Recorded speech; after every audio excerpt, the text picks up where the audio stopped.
ಇವತ್ತು ಪ್ರಸಾದವನ್ನು ಮಾಡೋಣ ಬನ್ನಿ. ಒಂದು ಬಟ್ಟಲು ನೀರಿಗೆ 1 ಬಟ್ಟಲು ಹಾಲನ್ನು ಸೇರಿಸಿಕೊಂಡಿದ್ದೇನೆ.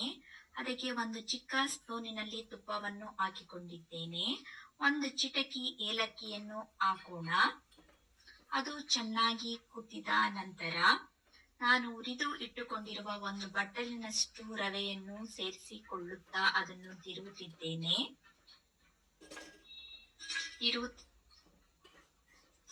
ಹೀಗೆ ತಿರುಗಿಕೊಂಡ ನಂತರ ಅದು ಗಟ್ಟಿಯಾಗುತ್ತಾ ಹೋಗುತ್ತದೆ. ಧರ್ಮವು ಒಂದು ಆಯುಧವಿದ್ದಂತೆ ಹೇಗೆ ನಾವು UKG ಇಂದ PG ನಂತರ ಉಚ್ಚ ಶಿಕ್ಷಣಕ್ಕೆ ಸಾಧನೆ ಮುಖ್ಯವೋ ಹಾಗೆಯೇ ಮೋಕ್ಷ ಸಾಧನೆಗೆ ಸ್ನಾನ, ದೇಹ ಶುದ್ಧಿ ಮೂಲಕ ಸಾಧನೆ, ನಾನಾ ವ್ರತ ನಿಯಮಗಳಿರುತ್ತದೆ. ಅದರಲ್ಲಿ ಉಪವಾಸವೂ ಸಹ ಒಂದು. ಏಕಾದಶಿಗೆ ಹರಿಯೇ ದೇವರು. ಉತ್ತರಾಯಣದ ದ್ವಾರದ ಮೂಲಕ ಭಗವಂತನ ಆಶೀರ್ವಾದ ನಮ್ಮೆಲ್ಲರಿಗೂ ಸಿಗಲಿ ಎಂದು ಹೇಳುತ್ತಾ ದೇವರಿಗೆ ಪ್ರಿಯವಾದ ಪ್ರಸಾದವನ್ನು ಮಾಡುತ್ತಿದ್ದೇನೆ.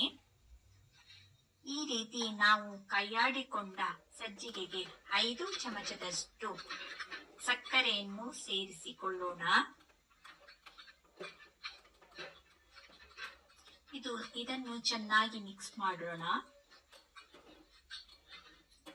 ವೈಕುಂಠ ಏಕಾದಶಿಯು 23ನೇ ಶನಿವಾರ ಡಿಸೆಂಬರ್ 2023ರಂದು ಬರುತ್ತದೆ. ಖಂಡಿತ ನೀವು ದೇವಸ್ಥಾನಗಳಿಗೆ ಹೋಗಿ ಬರುತ್ತೀರಾ ಎಂದು ನಂಬಿದ್ದೇನೆ.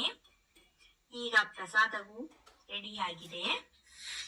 ನಿಮಗೆ ಈ ಸ್ಪಂದನ ಕಾರ್ಯಕ್ರಮ ಇಷ್ಟವಾದಲ್ಲಿ ಲೈಕ್ ಮಾಡಿ, ಶೇರ್ ಮಾಡಿ. ಮುಂದಿನ ವಿಡಿಯೋ ನೋಡುವುದಕ್ಕೆ ಸಬ್ಸ್ಕ್ರೈಬ್ ಮಾಡಿ.